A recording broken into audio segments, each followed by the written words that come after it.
Türkistan Cumhuriyeti sürgün hükümetinin Xitayçılar tarafından hükümetimizge kılıngan töhmetler hakkındaki bayanatı.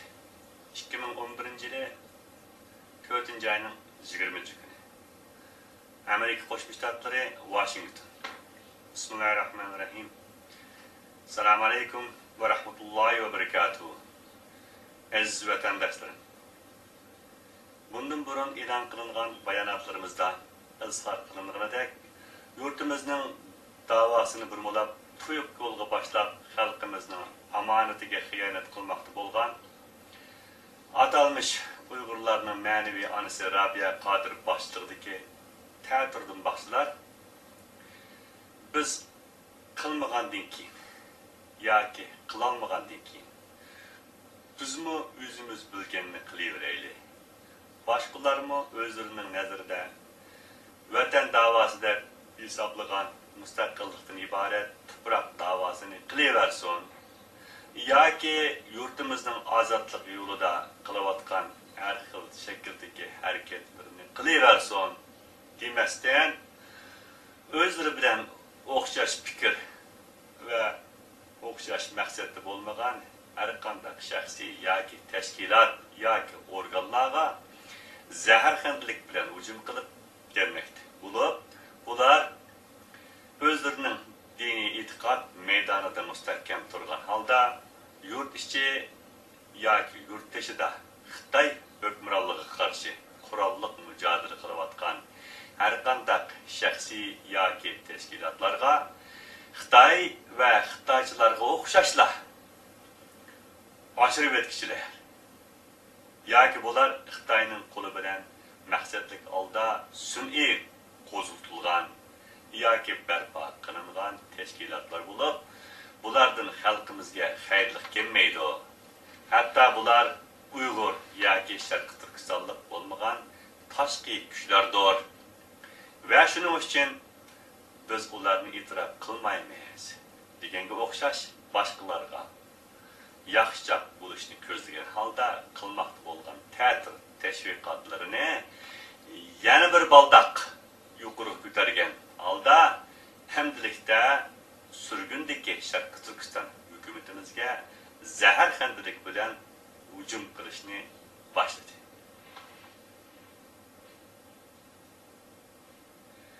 Buning dalil isbotlari shuki, o'zlarining yurtimiz Sharqi Turkistonning mustaqillikdan iborat milliy davosini tamoman yo'q etishdan iborat shun niyatiga tizlab yetib Xitoyni xotirjam qilish g'oyasini ko'zlagan holda sodir qilmoqda bo'lgan sotqinlik qilmishlarini xalqimizdan o'chirish uchun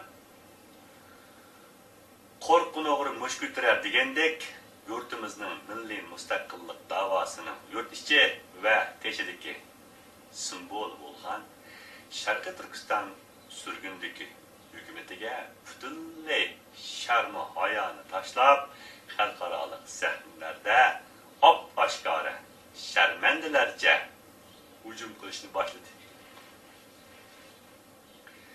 Rabia Qadirning 27 fevral 2011da bir Yevropa Ozodlik radiosi muxbirining Sharqi Turkiston surgundagi hukumat haqida so'rgan savollariga Sharqi Turkiston surgundagi hukumatini Xitoy hukumati bizning oldimizni to'sash uchun qurib chiqqan degan tuhmatlari uning vatanimiz Sharqi Turkistonning ozodlik kurashiga ne qadar zaharxandlik bilan qarshi turayotganligining isbotidir. To'g'riliqni ko'rolmaydigan Rabi degan bu bag'ri ko'r chayonning bu qilmishlari xuddi Xitoy hukumatining xalqimizning milliy ozodlik kurashlarini bostirish uchun yurtimizda elib bormoqda bo'lgan chekidan oshgan qirg'inchilik siyosatlarini dunyo jamoatchiligi oldida qonunlashtirish uchun milliy qahramon va shahidlarimizga terrorchilar degan tamg'isini urushdanmi haslab o'tib ketgan sharmanchilik edi. Buningdan Rabi degan bu devizning butunlay oshkora Xitoyning foydasiga ishlayotgan bir cho'ng munofiq ekanligini ko'rib olish ancha qiyin emas. Rabiya xonim, sizning qaysi qilgan yoki qilmoqchi bo'lgan ishingiz Xitoyni qo'rqinchga solib etib, Xitoy sizni parchalash uchun sizga qarshi harakatga o'tdi deb aytna. Hey, Rabi degan kazzab atalmış milletning ma'naviy anasi. Sizga xalqimiz bu ma'naviy ana degan qalpoqni boshqalarga tuhmat qilsin deb kiydirganmi ya? Xalqimiz burun bilolmagan bilan endi sizning zodi kim ekanligingizni va kimning manfaatini ishlaydiganligingizni asta-asta bilib yetib, sizdan hisob olmoq uchun bulunga qavaganda kuching yetmasa urtuqamga degandek xalqqa yangidan dushman yaratib, o'zingizni daldiga ilish uchun surgundagi hukumatga tuhmat qilib qo'pdingizmi?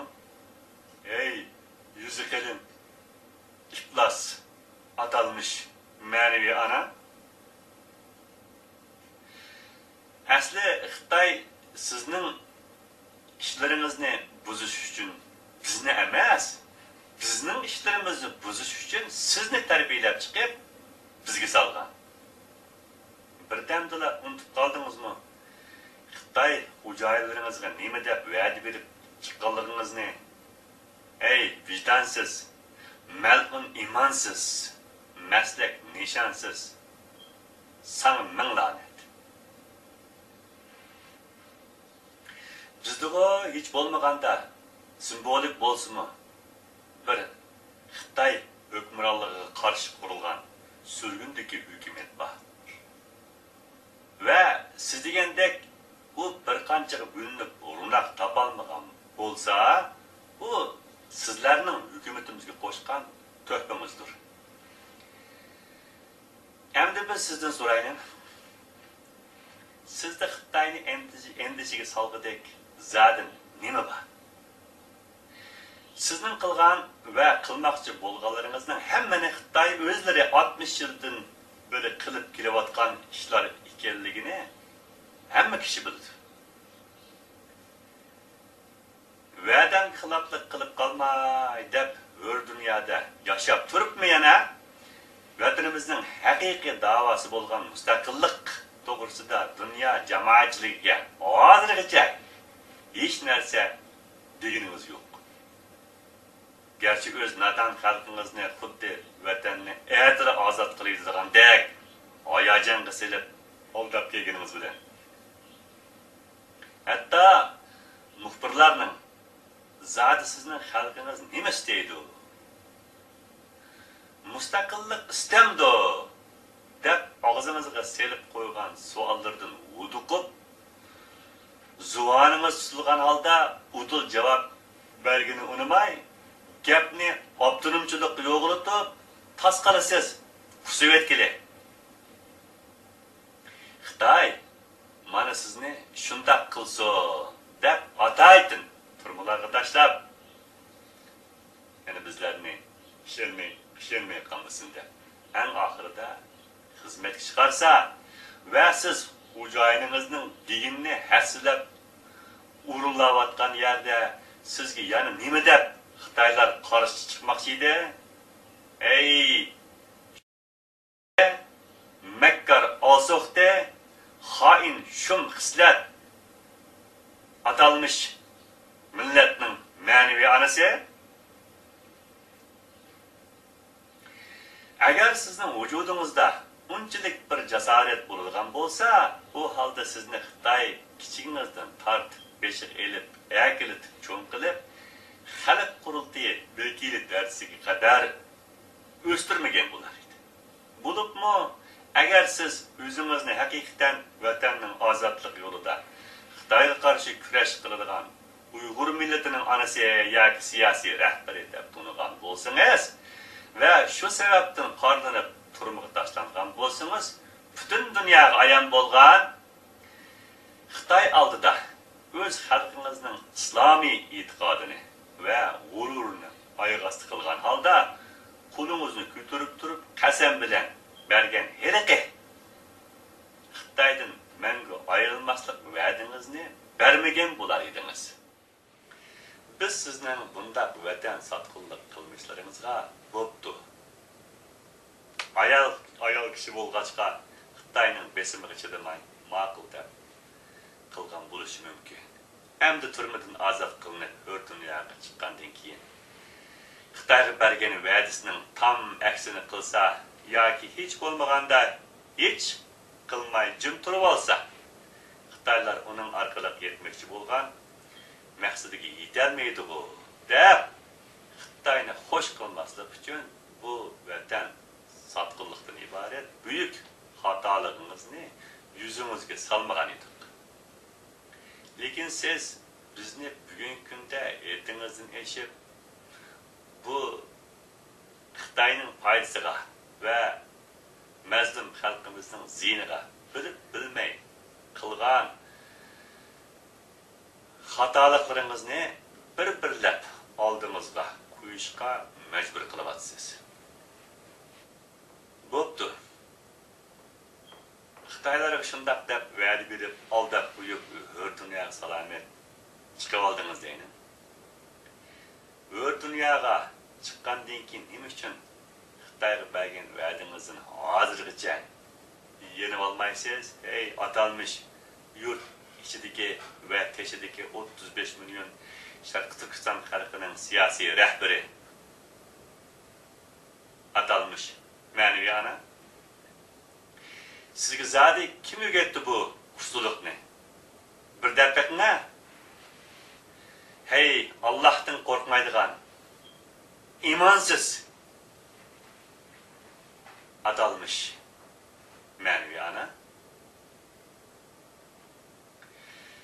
Xitaylar sizning şu kadar yoğunlap ketkenliginizin hürtüp ketip, sizni parçalab yo'qotish qaroriga kelgan taqdirda ham sizning qilayotgan vatan davoyingizdanmi nacharroq biror davoni vatan davosi deb ijod qilib sizga qarshi solmay hajiba xalqimizning yillardan beri orzu qilib qurolmagan bir surgundagi Sharqiy Turkiston hukumatini qurib va uni Amerikaning parlament binosida dunyoga jakolab ondan parçalamoqchi bo'ldi bu Xitoylar.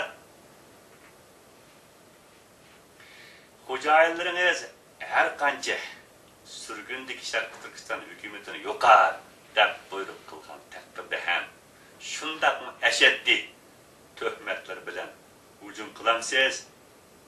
Hey yo'ldan azgan, shun nijislik bosgan atalmış Manevi ana. To'g'ri. Biz sizning yo'lingizni to'sish uchun mazkur surgundagi hukumatni qurgan. Çünkü hiç Xitayning turmusida yatmay turibmi?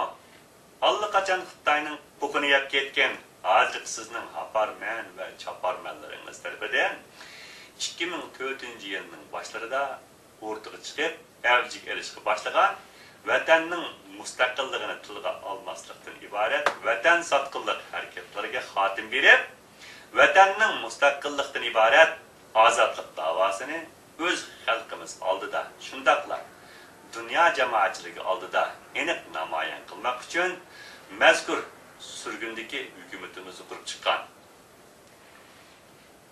Buni butun dunyo biladi.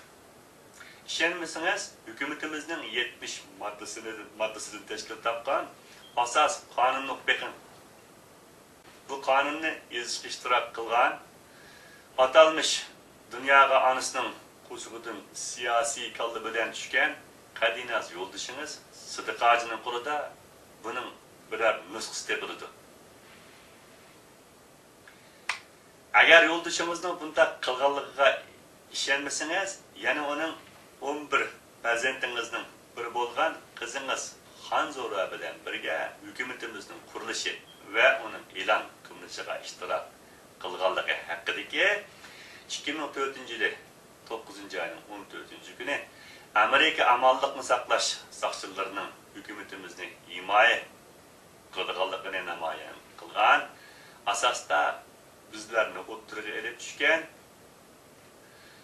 Ushbu dunyoga mashhur suratda yer alganligini ko'ring. Yo'ldoshingiz Sidiqaji so'ldan 3-retda 3-chi bo'lib yer algan. Bo'lib, qizingiz Xonzo'ra sapning oldida o'ngdan 1-chi bo'lib yer algan. Ularnimi bizni yolg'izlik tortib qolmasin deb Xitoy qo'shib qo'yganmi-ya? Hey, bir maraz, dushman begaraz, ko'zi sirt, shumbaz, ishlashing tuhmat atalmış ma'naviyani.